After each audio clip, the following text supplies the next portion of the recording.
بسم اللہ الرحمن الرحیم۔ اللہ تبارک و تعالیٰ کے پاکیزہ نام سے آغاز کرتے ہیں جو بہت مہربان نہایت رحم والا ہے۔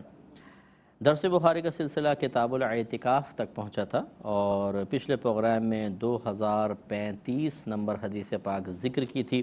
آج آگے چلتے ہیں۔ باب قائم کیا ہے باب الاعتکافی وخرج النبی صلی اللہ علیہ وسلم صبیحۃ 20، یعنی اعتکاف کرنے اور نبی کریم صلی اللہ علیہ وسلم کے 20ویں رات کی صبح کو اعتکاف سے نکلنے کا باب۔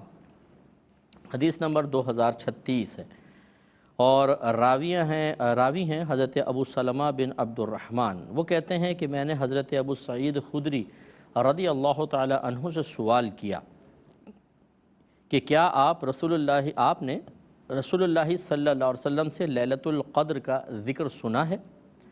انہوں نے کہا کہ ہاں، ہم نے رسول اللہ صلی اللہ علیہ وسلم کے ساتھ رمضان کے مہینے کے درمیانی عشرے میں اعتکاف کیا، بس ہم 20ویں رات کی صبح کو اعتکاف سے نکل آئے۔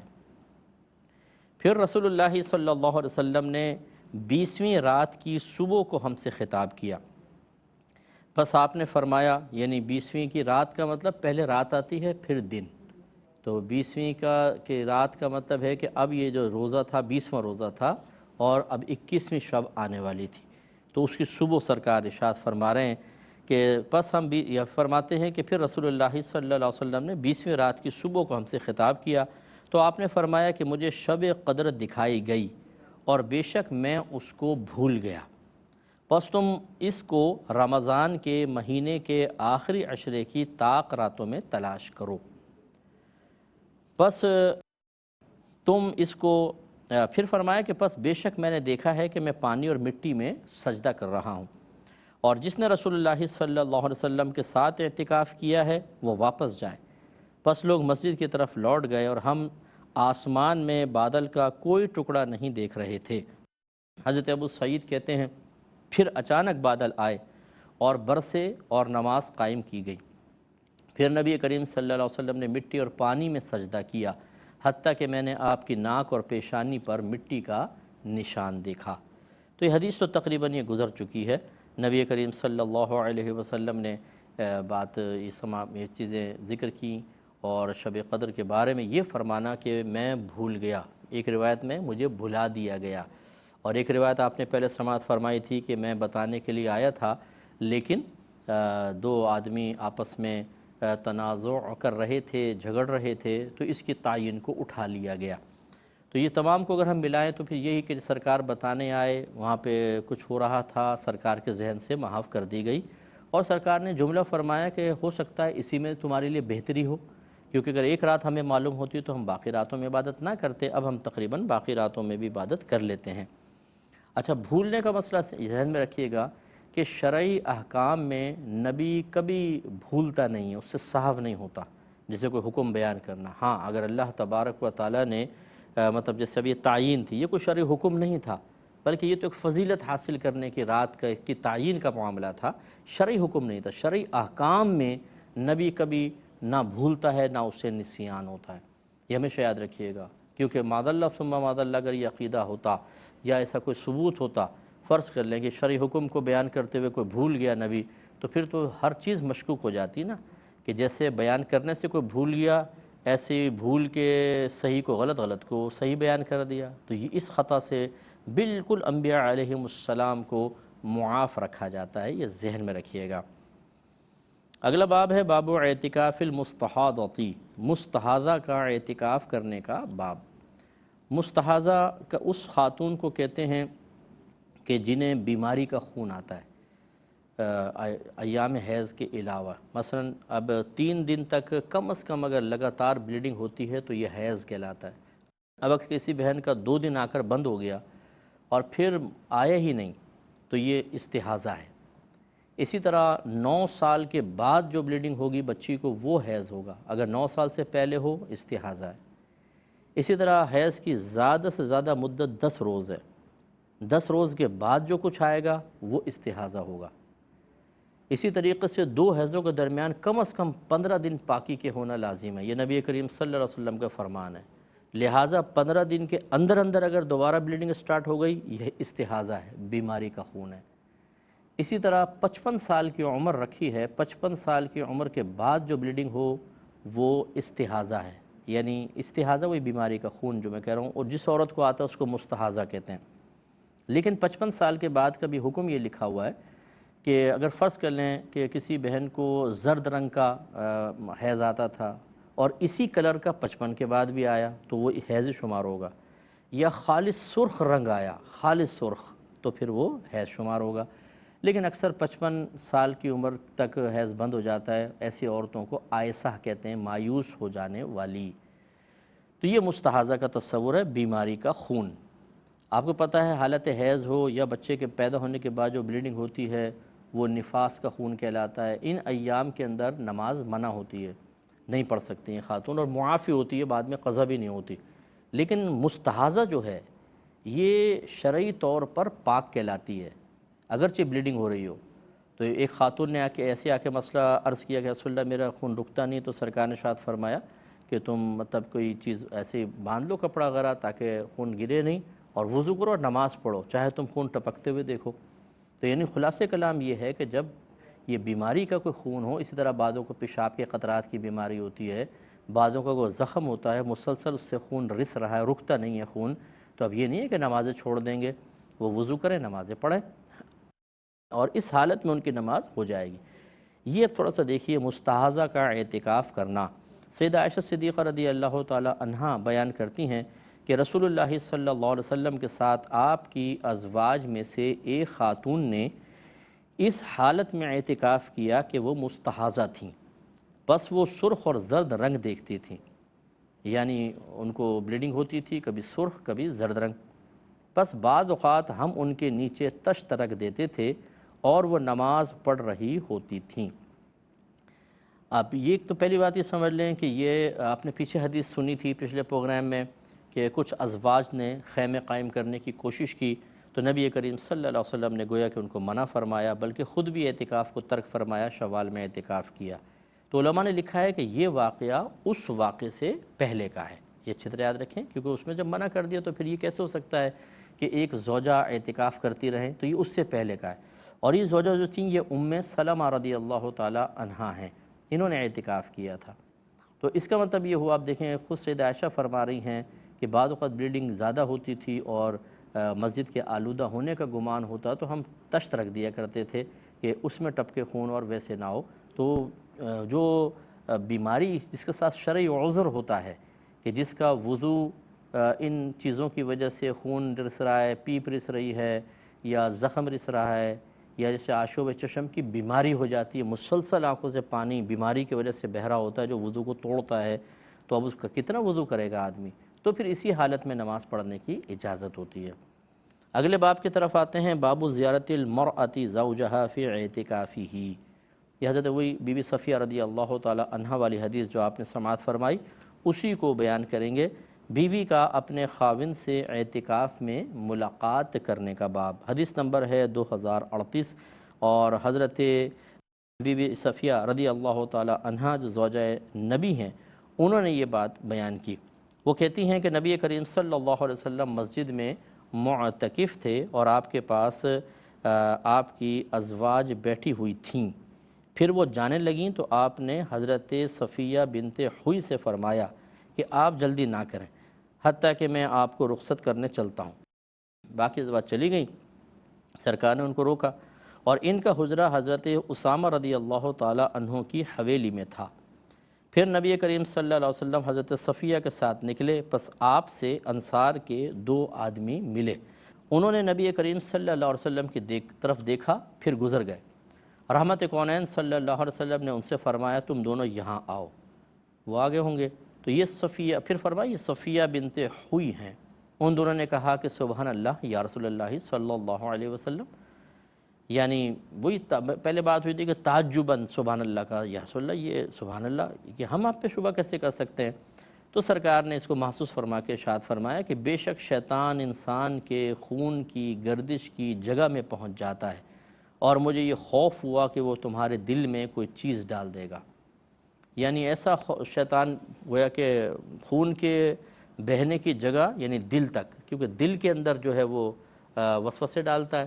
یہ جو ہمارا دھڑکتا ہوا دل ہوتا ہے نا، تھوڑا میں نے ادھر کر دیا، دل جو ہوتا ہے ہمارا، یہ اصل میں تو گوشت کا ایک لوتھڑا ہے، یہ تو اپنا پمپ کرتا رہتا ہے بلڈ، اس کا یہ کوئی مسئلہ نہیں ہے۔ اصل مسئلہ یہ ہوتا ہے اس میں جتنا اس گوشت کے اندر حصہ روح ہے، روح کا حصہ، سب سے پہلے اس میں روح ڈالی جاتی ہے، پھر یہاں سے جو رگیں شریانیں پورے بدن میں پھیلتی ہیں وہ روح بھی پورے بدن میں سرایت کر جاتی ہے۔ یہ جو ہمارا دل ہے اس میں جتنا حصہ روح ہے، یہ ہے اصل میں دعوت کا مقام۔ شیطان بھی اسی پہ دعوت وارد کرتا ہے، اور نفس بھی کرتا ہے، اور اللہ کی طرف سے بھی یعنی فرشتہ بھی دعوت دیتا ہے۔ اب ان دعوتوں میں امتیاز کرنا کون سی اچھی ہے، کون سی صحیح، کون سی بری، یہ باقاعدہ ایک علم ہے جو باطنی علوم سیکھے ہوتا ہے وہی فیصلہ کر سکتا ہے، ورنہ نہیں کر سکتا۔ تو اب نبی کریم فرما رہے ہیں کہ یہ شیطان جو ہے وہ چونکہ دل میں وسوسہ ڈالتا ہے، اس لیے میں نے سوچا کہ تمہیں وضاحت کر دوں تاکہ یہ بہاؤ اس کا کم ہو جائے۔ تو اس لیے پہلے بھی اس پہ تبصرہ کیا تھا کہ اگر کوئی ایسا کام ہو جائے کہ ہمیں گمان ہو کہ سامنے والا اس کی وجہ سے بدگمانی کا شکار ہوگا تو ہمیں اس کی وضاحت کر دینی چاہیے۔ بعض لوگ کہتے ہیں کہ صاحب کتنی وضاحت کریں، سامنے والے تو بدگمان ہی ہوتے رہتے ہیں۔ تو اگر اتنی واقعی اتنی کثرت سے کوئی بدگمان ہوتا ہے کہ آپ 50 دفعہ وضاحت کرتے ہیں پھر بدگمانی، پھر اس کو حال پہ چھوڑ دیں، اللہ تعالیٰ اس کو ہدایت عطا فرمائے۔ اگلے باب کی طرف آتے ہیں، باب هل يدرأ المعتکف عن نفسه، کیا معتکف اپنے اوپر سے کسی بدگمانی کو دور کر سکتا ہے؟ اب وہی حدیث ہے، دیکھیں عنوان بدل بدل کے امام بخاری رحمۃ اللہ علیہ ایک ہی حدیث کو بعض اوقات بار بار لاتے ہیں۔ 2039ویں حدیث پاک ہے، اور حضرت صفیہ رضی اللہ تعالی عنہا راویہ ہیں، وہ کہتی ہیں کہ آپ نبی کریم صلی اللہ علیہ وسلم کے پاس آئیں اور اس وقت آپ معتکف تھے۔ جب وہ لوٹنے لگیں تو آپ بھی ان کے ساتھ چلنے لگے، تو انصار کے ایک آدمی نے آپ کو دیکھا۔ دیکھیں بعض روایتوں میں 2، بعض میں 1 ایسا ہوتا رہتا ہے۔ ایک آدمی نے آپ کو دیکھا، جب اس نے آپ کی طرف دیکھا تو نبی کریم صلی اللہ علیہ وسلم نے فرمایا ادھر آؤ، پھر فرمایا یہ صفیہ ہیں، تو اور پھر ہی فرمایا کہ کیونکہ شیطان ابن آدم کے خون کی گردش کی جگہ میں پہنچ جاتا ہے، تو اس لیے سرکار صلی اللہ علیہ وسلم نے وضاحت فرمائی۔ اس کی بھی وہی وضاحت ہے کہ ہمیں کوشش یہ کرنی چاہیے کہ پہلے تو ایسا کام ہی نہ ہو کہ کسی کے دل میں بدگمانی پیدا ہو، اور بعض کام ایسے ہوتے ہیں کہ ہم تو بالکل نارمل معاملات کر رہے ہوتے ہیں، اس میں بدگمانی ہونی ہی نہیں چاہیے، لیکن کسی کے دل میں پیدا ہو سکتی ہے، اور ہو جائے ہمیں پتہ چل جائے تو اس کو دور کرنے میں کوئی حرج نہیں ہے۔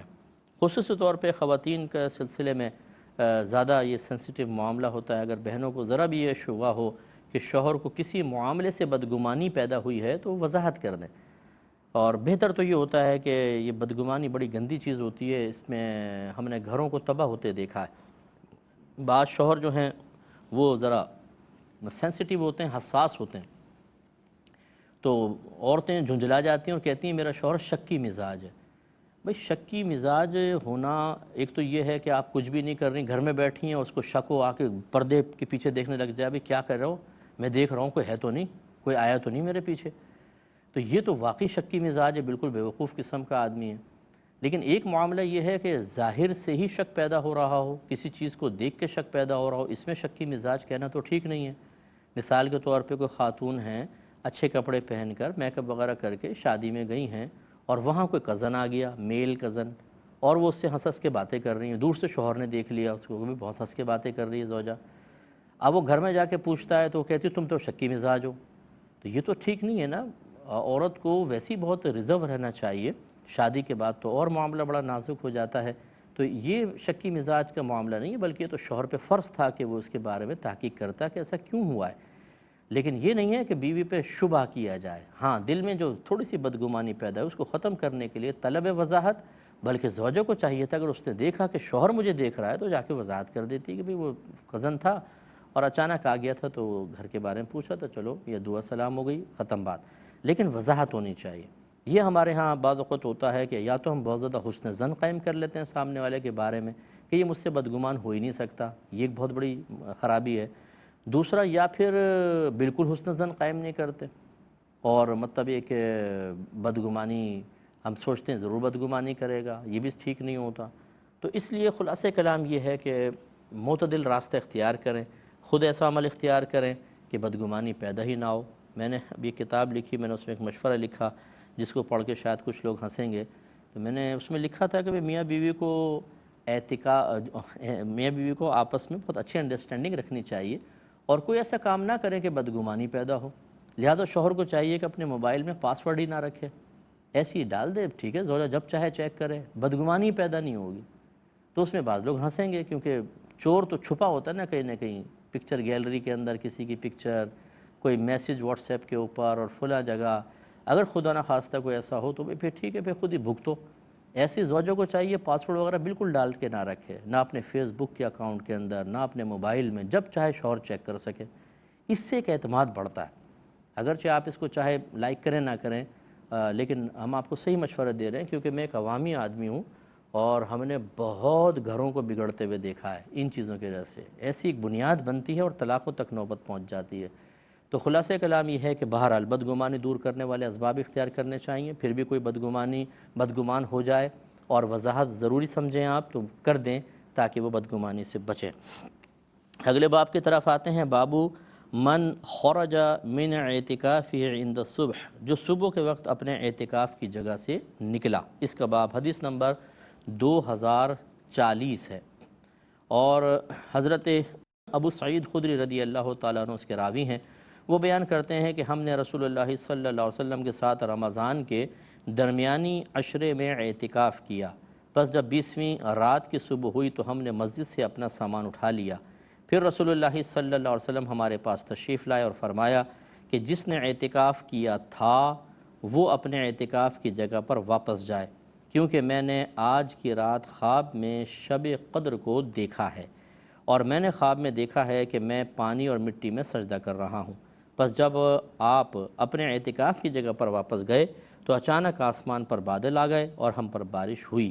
پس اس ذات کی قسم جس نے آپ کو حق دے کر بھیجا ہے، اس دن کے آخری وقت میں بارش ہوئی تھی اور مسجد کھجور کی شاخوں کی بنی ہوئی تھی، پس میں نے آپ کی ناک اور پیشانی پر پانی اور مٹی کے نشان دیکھے۔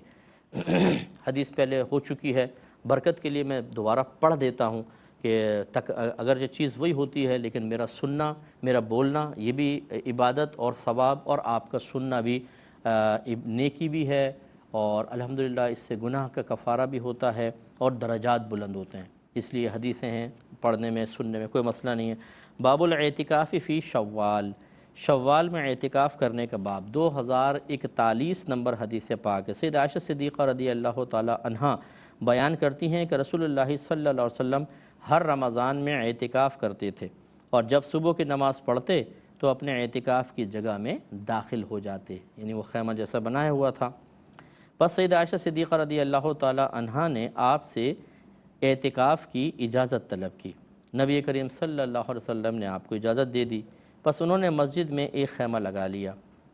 پس حضرت حفصہ رضی اللہ تعالی عنہا نے سنا تو انہوں نے بھی ایک خیمہ لگا لیا۔ حضرت زینب نے سنا تو انہوں نے بھی ایک اور خیمہ لگا لیا، اور پھر وہی حدیث ہے جو پیچھے گزری تھی، لیکن انشاءاللہ وقت کی قلت کی بنا پہ میں اس کو مکمل نہیں کر پا رہا ہوں۔ انشاءاللہ نیکسٹ پروگرام میں اس حدیث سے آغاز کریں گے۔